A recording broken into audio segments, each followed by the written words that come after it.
Hey guys, I'm back. Sorry I've been gone. I had school and some other stuff. But anyway, wanted to talk about Stealer of Souls Warlock. I just saw a Zeddy's video on the topic, like why does Warlock keep breaking wild? So I wanted to talk about where the deck is at, what's going to happen to it, and also some just general thoughts on Wild Hearthstone these days.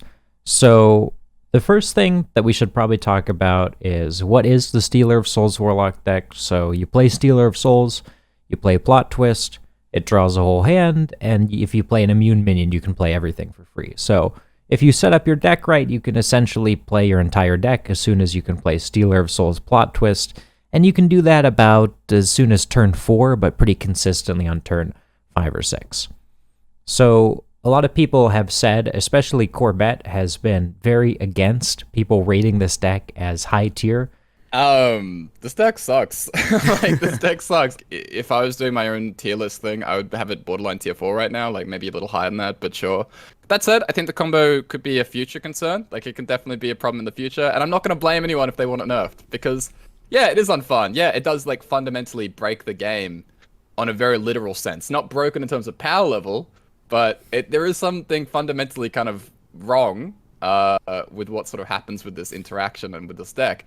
And personally, I don't think it's super high tier or anything. I think it feels about the same power level in current meta as Darkest Hour Warlock did back in the day, which is, high tier 2 or low tier 1 on like a good day or with good rolls or like the best, most optimal play, and then probably like low tier 2 or high tier 3 if you're not rolling so good or you really don't know what you're doing. But in general, I think the deck is really strong, and just because of how polarizing it is against certain decks, especially with the disruption you can run, that even if it's not good, it's going to push a lot of decks out of the meta. So the deck exists. It's pretty good, and a lot of people are playing it. One thing that they've talked about recently, the developers of Wild have said, the metric that they use to determine whether or not they get rid of a deck is essentially, are people going to keep playing it? And the answer to this one is yes. And not because it's good, but because it's really fun. If you've played the deck, it's super cool to do the combo. I really enjoy playing it, and it doesn't even feel that bad to lose, because when you win, it's so bad and like so dominating over your opponent. It feels great, honestly. And so I don't hate people that are playing it, and I think people are going to continue playing it, especially at low ranks, because it's really easy and the wins are super cool, even if it's not super high win rate. So that means that it checks all of the candidates for a deck that they're going to nerf in Wild, right? Early game power swings that are insane, even though, like, realistically, people don't want to admit it, but turn 5 is the late game in Wild these days, and that's not a meme, it's just true. Like, turn 5 is the late game. Most of the game has happened by the time the mulligan exists. I was watching Corvette's stream the other day, and somebody made a joke along those lines, and he was like, yeah, early game queuing a deck, mid game finding an opponent, and late game mulligan. It's as simple as that these days. And so that kind of brings me into the final thing I wanted to talk about is, yes, they're going to nerf it, but what does this say about Wild Hearthstone? What do I think about the meta? What does this mean in general? And I think, honestly, it's not great. Right?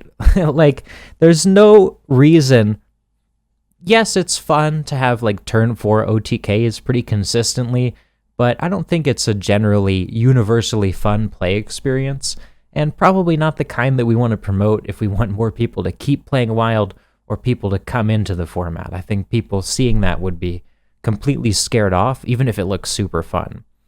So I don't think it's super healthy that they make cards like this. I don't really know what their playtesting is like such that these cards come out. I don't want to accuse them of anything, because I'm sure they have more infrastructure than we actually know about, but it is pretty strange that this keeps happening, huh?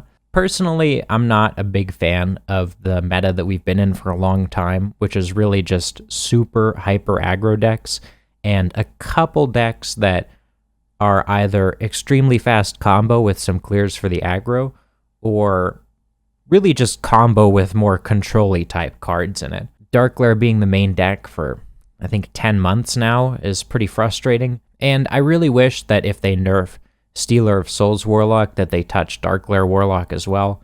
Personally, you guys know that I think Loatheb is one of the biggest defenders, and it actually is one of the largest defenders in both of those decks. But regardless, I think they got to do something about this meta, because there are people that like to play control decks. There are people that like to play mid-range decks. There are people that like to play Reno decks that aren't Priest, you know? And I think the meta is really holding a lot of decks back. So some small changes to the top decks, as usual, is my recommendation. Nothing major, but just a little shave off the top so that kind of tier 2 can shine. One thing that Ixar brought up in the State of Wild podcast recently is that they really want to avoid just shaving off the top deck so that the next best deck is the main offender and everything people hate. But I find that the other good decks in the meta are much more counterable, and also much more fun to play against. And playing against Darkglare when you aren't a deck that can clear full boards past Loatheb, or clear full boards with multiple giants on turn 4, you're out of luck. So anyway, that's what I think. It's good to be back. Hopefully I'll be doing more videos, but no promises. If you like this, then you can let me know with a like or a comment or a subscription or whatever. Have a good one, and check me out on Twitch.